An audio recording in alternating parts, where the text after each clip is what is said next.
in. You want to grow your sales internationally? Come on in.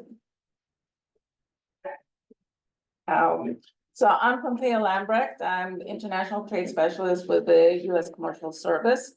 I have been doing my job for about 20-some years. We won't get too specific. But I've been working with all kinds of companies, from very small young companies to large multinationals. And we've been able to give different assistance depending on where the company is at.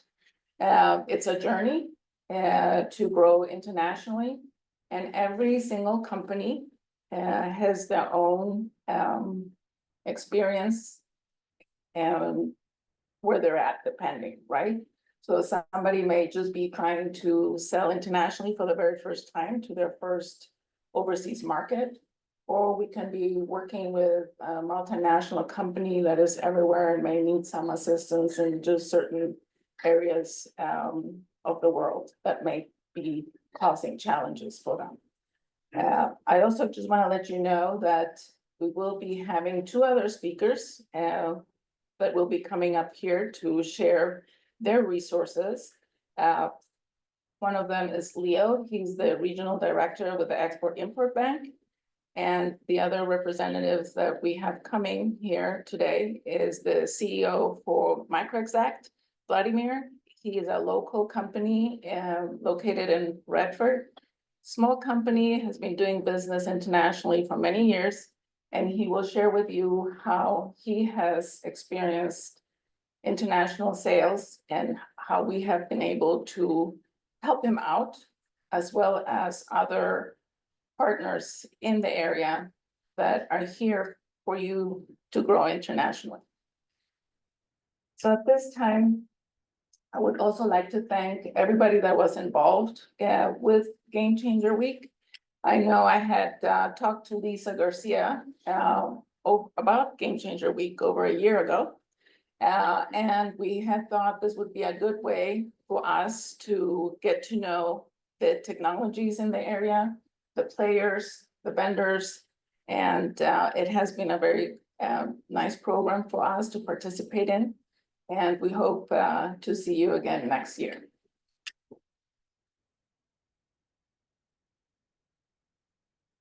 So this is basically kind of like an introduction of everything that we do. We're a federal government agency with headquarters in Washington, D.C. We have trade professionals that provide expertise across most major industries. And every year we help thousands of companies export goods as well as services all over the world. The key takeaway is that we have a footprint domestically and overseas. So like I'm located in Northern Virginia. We have a staff of about 5-6 people, and we're industry focused. And we're like your local account executives that can tie you to our network of offices in 80 countries. And what does that mean for you? That means that in 80 countries, you have boots on the ground that can help your business along, because we have relationships with the foreign governments as well as business leaders, whether it's in Germany and South Africa and Japan. We hire local staff, meaning in Germany, we have Germans working on behalf of US business industry and so forth. So rather than going down all the different services that we offer and our resources, what I prefer to do is tell stories of the small companies that we've helped and what exactly did we do. So I've put up, a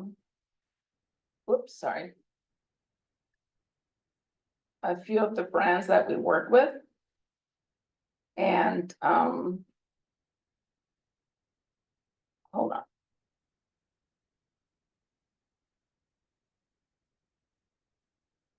There we go. Sorry about that. Okay, so for example, the person you've been hearing from, Vladimir, He's the CEO with MicroExact, and when I'm done telling my short stories of how we helped the other companies, he will be coming up to the front and let you know how we've worked with him. So first, Polka, like I said, we are like organized by industry sector. So I handle tech, which means it's a very broad sector. And because I'm located in Northern Virginia, tech means cybersecurity. There's a lot of cybersecurity solutions that are ready to export. And as we know, we are the leaders in the United States with a lot of the cybersecurity solutions. Quokka is a company that I started working with when they were called CryptoWire. At the time, they were out of the George Mason Small Business Development Center. And then today they are Quokka, and they're actually at the VTech Center in Arlington now. So the way we've helped with them over the years, they were kind of getting their feet wet, trying to figure out which markets to pursue. So working in collaboration with a Small Business Development Center in George Mason, we did a lot of market research that was delivered to them to give them an idea how different countries looked for them. Once they were large enough to take on growth, then we were able to introduce them to potential business partners and end users around the world, in Asia Pacific and us in Europe as well. So that's one of the things we can do. It doesn't matter what size your company is, we can introduce you to potential business partners abroad and introduce you to new customers. Another example that I would like to highlight is FloraGenius. They're a very small company, and the way they came to us is that they do what they call flower frogs. I had never heard of what in the world is a flower frog. Well, it so happens that when you go to a convention or you go to a wedding, you have this beautiful, elaborate flower arrangements. How do all those flowers stay in there so well? Well, those are the flower frogs, and they're manufactured here in Virginia. And according to industry standards, they have one of the best in the world. So one day the phone rang in our office because they had gotten a purchase order from Italy. And they, used one of the shipping companies that we all know, but I don't want to mention names. And it got stuck. The paperwork was incorrect and it couldn't be delivered to the customer, and they had no idea what to do. So that's how they called us. And then we have staff, like I said, boots on the ground in Italy. They contacted the Italian customs, figured out what was missing, what was the paperwork that needed to be done, and they were able to deliver the customer the product. So that's one other example of how we can help you with boots on the ground in 80 countries. Important to note, of course, is that immediately we said, hey, state of Virginia, this is a company that needs your help too, because the state of Virginia will give funding to qualified Virginia companies to get them out there internationally to promote their products. And that's exactly what happened to FloraGenius. They were able to get funding from the state of Virginia and travel and connect to people overseas. And as a result, my understanding is that their business is going really well. So that's how that story got started. Net Security is another one of my direct clients. And of course, it's a cybersecurity company. I had met him maybe I don't know, for the first time 10 years ago. And I never really heard from him. I sometimes stayed in touch. I pinged him, how are you doing and everything. And all of a sudden, I was leading a cybersecurity trade mission last year to South Korea, Taiwan, and Japan. And he applied to go on it. And I'm like, who is this? I couldn't even remember him, to be honest with you. And then I went into my database of clients. I'm like, oh, yeah, I remember Eno. And he went on the trade mission. He loved it. He was able to succeed and find a partner in, at this point, it was in South Korea. But when I was getting to know him better during the trip, he goes, yeah, you've been spamming me for years in his inbox. And I said, oh, I am so sorry. I just don't know when is something that you find is of interest to you. But I did say later, as I got to know him a little bit better, I said, well, if one of those spamming ends up making you money, just remember that. So we've become good friends, and he was also able to work now with the state of Virginia, because the state of Virginia does have a pavilion, Virginia Pavilion, at InfoSecurity in London every year, which is one of the key trade shows outside of the United States for cybersecurity. A booth runs on average around 18,000 US dollars, which you can only imagine for a small company like NetSecurity and so many others is cost prohibitive. But through the assistance of the state of Virginia, VEDP, in that pavilion, a Virginia company can exhibit for $2,500. I mean, you cannot beat that assistance, okay? And then finally, I'll say one more, and then I'll turn it over to Vladimir. Goodman Power Group is also a small renewables company who was looking to export in Africa and needed the correct contacts. And I'm not the one who handles renewable energies. So it was my colleague Dushan who helped him sell into Africa. And he's also been very happy with the connections he's made, and he's been able to grow his business in Africa. So with that said, I think I would like to turn it over to Vladimir so he can tell us about his experience in selling internationally and how he's worked both with us as well as with the state of Virginia. Vladimir, for coming. Thank you, Popea. Well, my name is Vladimir. I'm from Microexact. It's a local company which making probe stations and so-called semiconductor test and measurement equipment. Basically, we're making some unique tools which permit to test chips like in a cell phone or a laptop in pretty unique environments, starting from 2 Kelvin and going up to 1,000 degrees C, magnetic fields, vacuum, etc. We make very custom products, and naturally, majority of our customers are international customers. So far, we sold, I believe, to about 27 or 28 countries, and about 90% of our sales are actually going outside of this. And as such, working with Popea, with Department of Trade, and with McDowney, with VEDP was an extremely important resource for us from multiple standpoints. So first is helping us a lot finding partners in multiple countries, and finding a good partner is critically important, because when we were just started, we actually got entangled with some not very honest guys in India, where we at the end lost a lot of money. So now we're doing it usually through VEDP. Basically, they helping us find, they check in the background, and by doing that, we're not getting into the dangerous situation.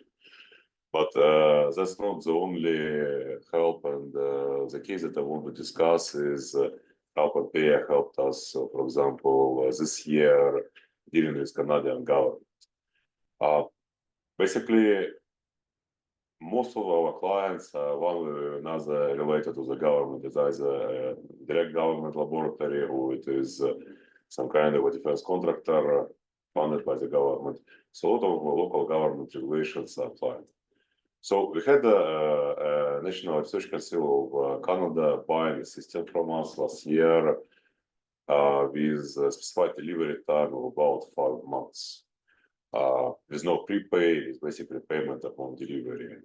And it was a unique system which utilizes components, most components made by us, but some components made in Japan, some in Taiwan, some in Germany, etc. And particularly Japanese vendor got into trouble delivering in time, and we were missing the lead time specified in the contract. And in this particular case, Canadian government representative, the contract administrator, decided to create some kind of a strange fuss about potentially terminating the contract and such. And we involved there, they involved her contacts in Canada, I believe US consulate in Canada, and just a couple calls to this over eager contract administrator in Canada completely resolved the situation. Basically, like in just a matter of 2 weeks after all these 2 calls from shouting at me, he basically started saying sorry, very quickly modified the contract, and we basically finished the deal. So that's just one of the examples, and I'm sure, especially within a small starting business, there is a good chance some kind of misunderstanding in different countries may happen. And a lot of times, because the Department of Trade has boots on the ground, it can be resolved with the assistance of that. So I guess that's about it. Right. I don't know if anybody from the company's present, if there are any questions. Or specifically for Vladimir right now, since he's the small company with experience in international, or I don't know, Sarah, can they ask questions online or? I don't think Via so. the chat, okay, I'm sorry. Because I'm turning back. Yeah, do you have questions or? I do, but I want to. Oh, wait till Yeah. Leo is done, all right, so hold on, no, here, thanks, Vladimir. It's easy. Yeah, hold on, yeah, wait, Oh, sorry. I have to still wrap something up. Okay. So, and then you're welcome to come and tell your story and your resources, thanks. Sorry about that. So just to thanks Vladimir, just to let you know, this is our contact information. And as you can see, we have different broad industries assigned to all of us. Because whether you're shipping a pacemaker or a wing or screws for aerospace applications, every country, just like the United States, we have our own rules. And we can also help with that so that hopefully you don't experience what Floral Genius experienced and get your stuff stuck in customs. I also want to let everybody who's here know that I do have some flyers at the front area of the room of events that we do with partners such as BEDP, the Small Business Development Center, and we also connect with local economic development organizations and trade associations to deliver value-added events that can help you in your journey to hopefully accomplishing international sales and making our economy stronger. Before I wrap up, I'll say one more story. And that is of Lyndon from Huma.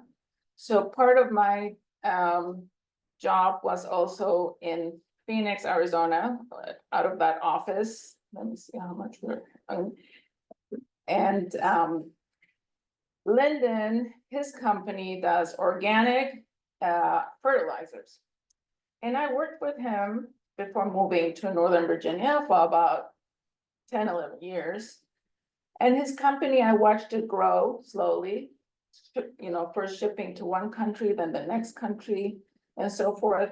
And towards the end of the 10 years or so of knowing him, he was maybe selling to like a dozen countries, a lot of developing economies, which is important to note for our next topic, which is financial risk, and minimizing that, which is very important for the small exporter.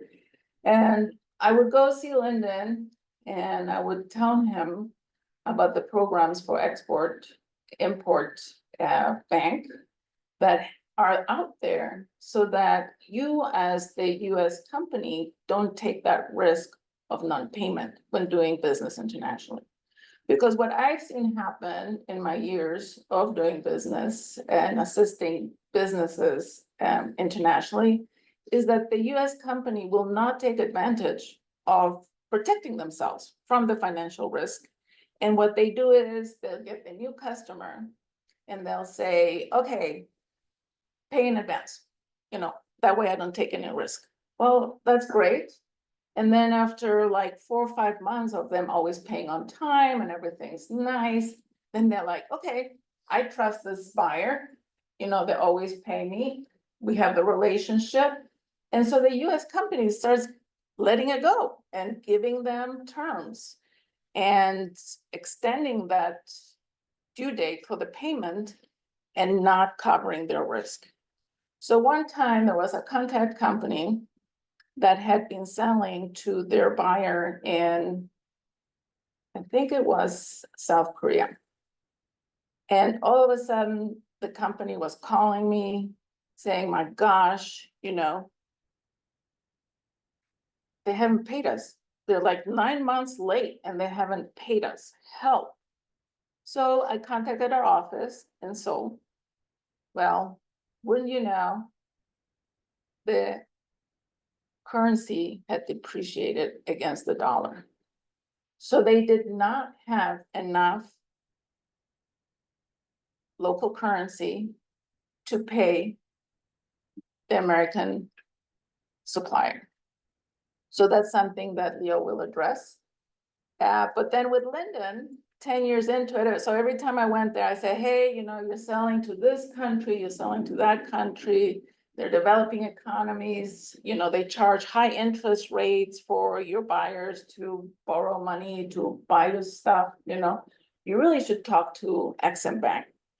And I would go with a representative, I would go with local experts to talk to Linden about all the programs from Exim, and he never did anything. Then 10 years later, he finally says to me, my Mexican buyer contacted me and saying that I need to get this export credit insurance from Exim. Because that way, I can extend him terms and he can pay a little bit higher than cash in advance or on delivery or whatever the terms are. But whatever Exim charges on that deferment is a lot cheaper than what he can get the interest rate in Mexico. So I said, okay, great. So one more time, I connected him to Exim and he only was interested at the time in Mexico, which is fine. So I followed up. I hadn't heard from Linden in about a year. So I followed up and he was so happy to see me because it was always nice to connect with him.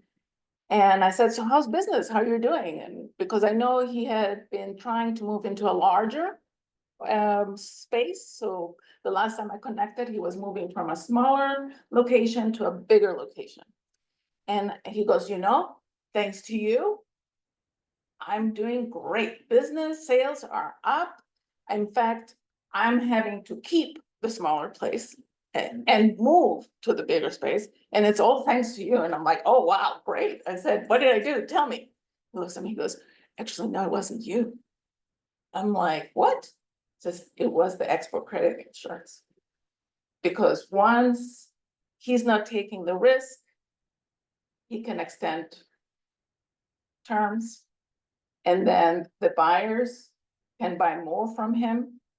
And then he didn't just do it from Mexico, but he included the other countries that had, developing economies where the US company is taking a financial risk when they don't protect themselves. So I said to him, okay, that's it, great, Linden. I've been telling you this for 10 years. What in the world did I do wrong? I mean, why did it take the Mexican customer, your Mexican buyer, to tell you all this? And he says, you know what, just give people my phone number, tell them to call me, I'll tell them. So here it is. And with that, I'll turn it over to Leo. Thank you for listening. Thank you so much. Let's see how we get my presentation. How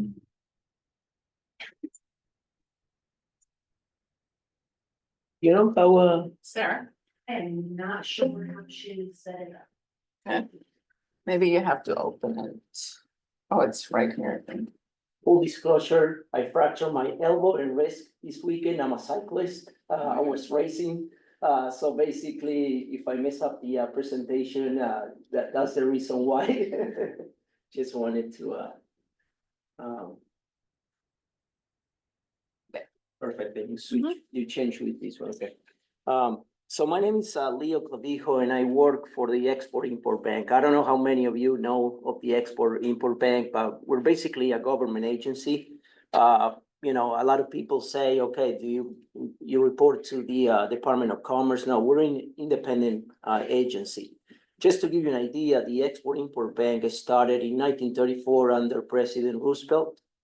And the main purpose back then was to support trade, to help support trade between the US and the Soviet Union.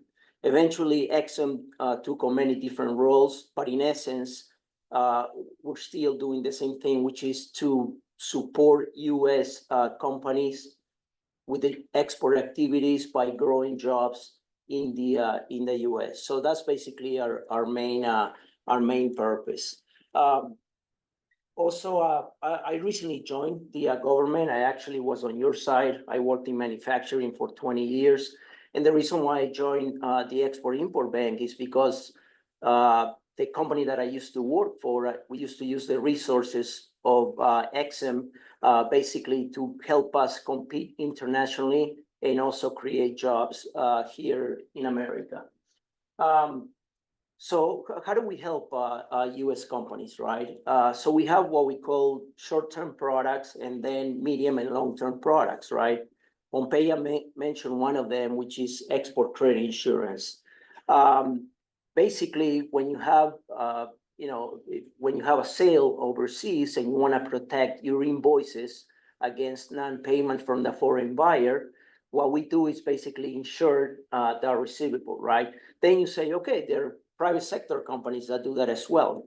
Yeah, that's correct. First of all, our intent is not to compete against the private sector, but we go into markets where typically the private sector insurance companies will not go.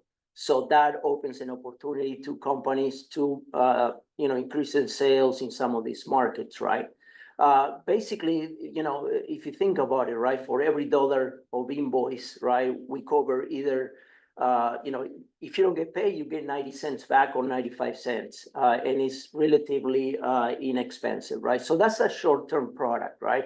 And it helps you in both ways. One is risk protection, but it also helps you increase sales because in most countries, I'm from Latin America, Uruguay originally, in Latin America is basically not so much the pricing, but how much flexibility you give your client to pay over time, right? And, we all like to pay mañana, pretty much, right? So by giving your client the ability to pay over time and you're protecting the risk, hopefully they'll come back to you for more sales, right? Once you achieve that sale in the international market, well, now you need to fulfill that order, right? So let's say you're selling manufacturing equipment, right? Now you need funding for working capital to basically fulfill that order. And that's where we come in as well, okay? What we're able to do is provide working capital to fulfill that order, and we work with many banks across the US. What we do is we provide a guarantee from the US government that if basically you were to go to your bank without a guarantee, they'll think about it twice before providing capital for export sales, especially depending on the market, right? So we provide a guarantee. So in turn, the bank will lend you the funds, right? So I'll talk basically our four pillar products. Now, let's say you're trying to sell overseas and your client overseas needs financing. As many of you, as many of us know, interest rates on equipment, for instance, let's say Mexico or Brazil, for your client could be, double-digit interest rate. So it makes it extremely expensive to purchase equipment from abroad. What we do is we provide medium-term loans for your buyer, basically to buy your product, right? One difference between us and many other government programs, we don't provide grants. We're strictly a financing operation, right? So now your client overseas gets a competitive rate based on US market rates, strictly to buy your US made equipment, right? And then lastly, I'll just go, when it comes to insurance, right? You can insure basically a single buyer. So let's say you have a single buyer in Mexico, or we can insure your entire portfolio of foreign buyers, right?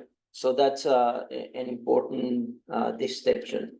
The working capital, as I said, right, is basically a revolving line of credit. If you were to go to your bank alone, most likely, you know, they'll question whether they're gonna provide the capital. But if you have the guarantee from us, from the US government, that may help solve your issues in order to fulfill that order. The medium-term financing, you know, we do up to amounts of 25 million, right? And then we have obviously long-term projects. Those are the larger projects, but we do those as well. As we all know, right, China has become I guess, a major power in commercial markets, you know, you know, especially for countries like the US and many of our allies, such as Germany, for instance, right? We have a department strictly that focuses in giving you the tools that if you have competition from China to sell overseas, they were able to provide better terms, for instance, of let's say you were doing a loan, in order to compete against that Chinese competition, right? So that department is exclusively focused in competition against China. So you come to us, you have a project, they have a client in Mexico that wants to buy my product, and I'm facing Chinese competition, right? That department will step in, will talk to you. We need proof that you're facing Chinese competition. Now in our days, I think everyone is, but we're able to work with you to get you more competitive rates, terms, and things of that nature. So hopefully you'll get that order. Okay.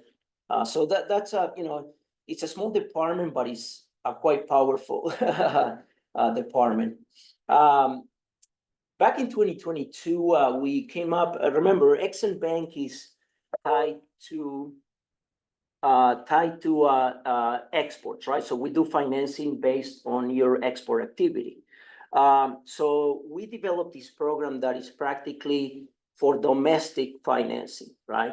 So what the Make More in America program is a financing solution, right? This is direct funding from the Export-Import Bank to your company to basically, you know, increase production capacity. Maybe you need to acquire new land, and it's all based on the number of jobs that you create, right? So you come to us, and I say, and you tell us what the project is, and the amount of funding that you receive. Obviously, you request what the amount is, but it's based on the number of jobs that you create. It has been a very popular program because we have helped now I think it's 4 or 5 companies basically increase their production capacity here in the US, and it has been quite helpful.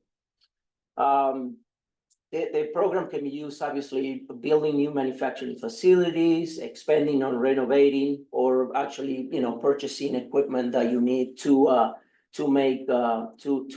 make your products, right? I did have another slide, but you know, we'll basically for the Make More in America program, we have 3 very interesting companies that we help. One is Aquatech.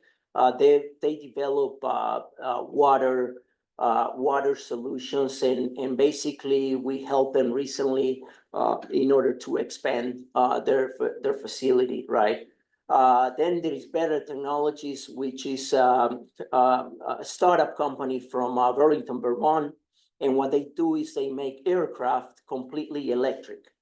Okay, so basically, it's quite interesting, I think. And yeah, with that, I finish. And if you have any questions, certainly I'll be happy to answer.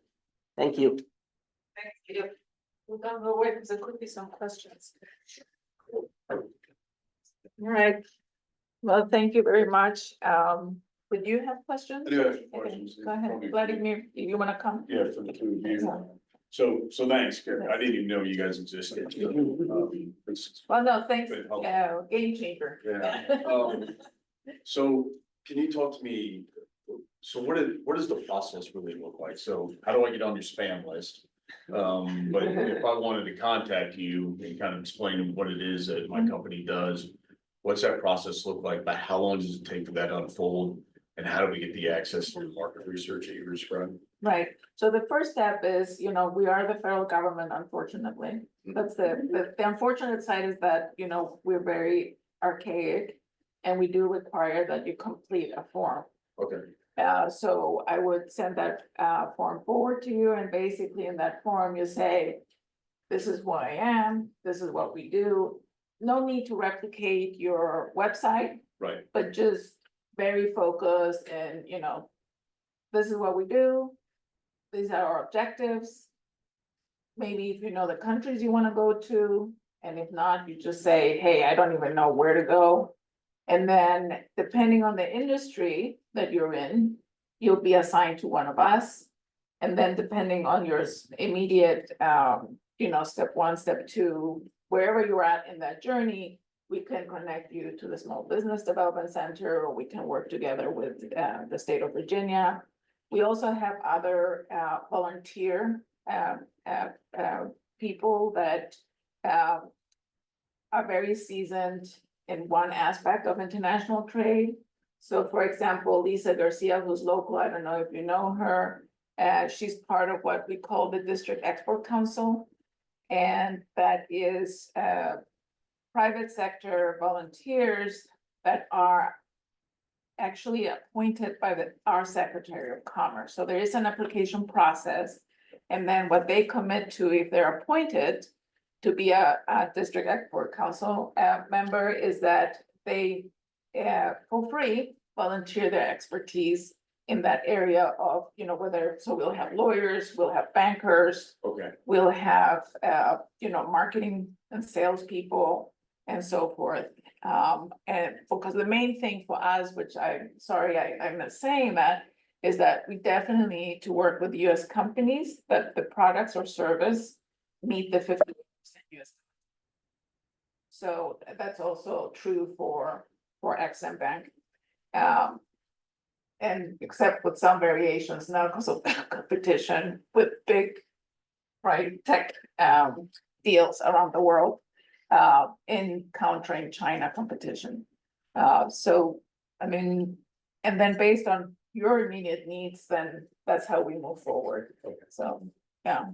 and what was your experience? How long did it take before you were getting connected? Actually, we sold a few systems even before we got introduced to VDP and Department of Trade. As you can guess from my accent, I'm not exactly from here, and I have a lot of contacts just from previous life, so I was selling to my previous contacts. But once we kind of got introduced to VDP and to Pompeia, I think it actually went pretty fast. I think first interaction we had was, I believe it was 2013. No, it was 2012 actually. They helped us find reps in Europe, particularly in Germany and in France. And by 2013, we already had $500,000 business with basically with the guys who were found by us, for us by the consultants, I believe, of Department of Trade, which were partially funded through Virginia Economic Development. Okay. So, yeah. And in working with you, is it Does there have to be a product or can it be a type of service or services? Products and services. Okay, Yeah, yeah. And our process is depending on the, the complexity, right? So for insurance purposes, an insurance, application takes about 7 days, to get approved, right? For depending on the complexity and, yeah, that, you can take a picture of that, and those are my contact details. I handle Virginia, West Virginia, DC, and Maryland. And we all help each other, as well. Right. Yeah, so XM and commercial service, we're pretty much tight at the hip, right? Because we can get you the buyers and then XM can help out with the financing Yeah, and minimizing that risk. I also wanted to say that when you sign up for that export credit insurance, it really helps the small business, I think, in vetting the buyers, your buyers, right? Because XM's not going to give insurance to a buyer that has bad credit. Right? In your due diligence or something, most of the time. Right. I'm not an underwriter. Oh, No, exactly. I mean, insurance is just one of the products that companies begin with because it just, it's basically, it just makes sense and it takes, it's so little time that it takes, to get it, approved and things of that nature. But even like they make more in America, right? That's to help you grow here in the US, right? There are requirements for that program over time. We require that 25% of your sales, have to be, exports related, but we're not, that's not, it just takes time, right? Typically, we like to see somewhat of a feasibility study, or, basically tell us what is it that you're doing. And the main thing is, the more jobs you create, here in America, right? So, unlike our other programs, right, where everything, has a requirement of being US content, that Make More in America can also be for companies abroad to relocate to the US, right? So it's, I think it's a good program and yeah, it's helping a lot of, companies. Okay. Do you work with nonprofits? Yes. Yeah, we have- like out in DC, we have a lot of trade associations, and yes, we do. Yep. All right, any other questions, or we're good to go? where Oh, glad you where are you at in Northern Virginia? 'Cause I'm- Walking distance from Roslyn, so in Arlington, Virginia. Yeah, we're in Arlington. Oh, okay. All right, I'd like to go ahead. Right, thanks again, thank you very much. Hopefully like Dr. Cogg's been on some new ways to make money. And hopefully build up a little bit of an appetite because we've got lunch ready for you upstairs in the kitchen upstairs. And we also have another session. It's a lunch and learn session that will be on the coming wave of generative AI and its impact on the future of work. So we welcome you to join us for that. And also we're looking forward to our block party tomorrow night. Everyone is welcome to attend. It's free food, drink, all good stuff. Okay. Thank Thank you. you so much. Well, thanks. So, nice seeing you, Yeah, okay, and nice again, seeing thank you you very again. much for your help. Okay, yeah, no, Yeah, thanks for coming. Yeah. If anyone's unsure whether they actually registered for this session, if you could provide me your name really quick and everything so that I can make sure that we got you counted and then Ms. Pompeo will know how to follow up with you as well. You got it? Thank you so much. Thank you so much. Yeah. So if you do product versus. Okay, but we had this coming up. So there was a very important also. That would be very useful. Gotcha. Thank you so much. Go enjoy lunch, folks. And then. First names I should know yours. Thank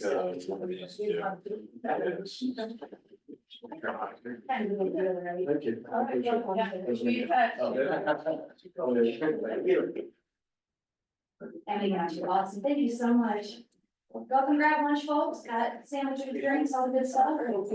Thanks. Thank you so much. Thank you for joining us. Yeah, I'm really, yeah. It's all Danielle A lot of, Akers, and what's your name? Stuff out there that, I mean. What blows my mind.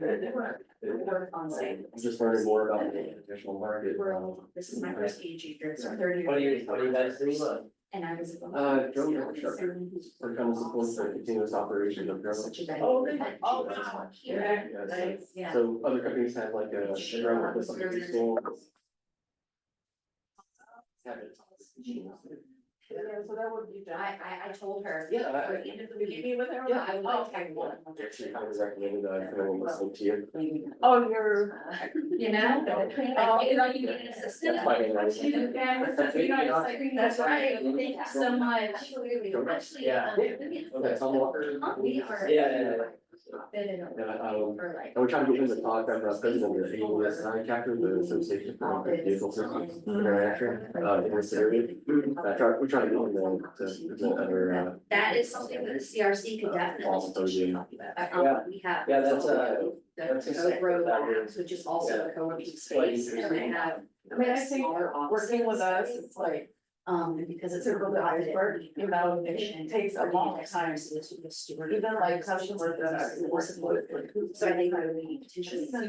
You know. So, So, you you know. know, Callan Markin is Right. a supervisor here. I was actually here. I was, are you heading Oh, upstairs for lunch? So. Do you know, like, when they're. I can't speak to that, but I do think that if you're a nonprofit, for I would be potentially. We would be more flexible than like a normal. And then for good things.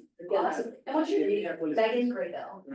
Pleasure to meet you. Sarah. Sarah. And I'm planning on going to find Callan, I'm very much to your lunch. A small office typically industrial chemicals or maybe hand sanitizer. But then they don't know when that, I mean, it's not like Amazon with the seal at the door and. Yeah. And it's hazard, as not, so the materials, you can have people, resources and. Capacity. Okay. Typically, you can't take extra. Yeah. Yeah. Delivery, right? So we provide tracking in the mobile app from the customer, so customer knows. You need to prepare them.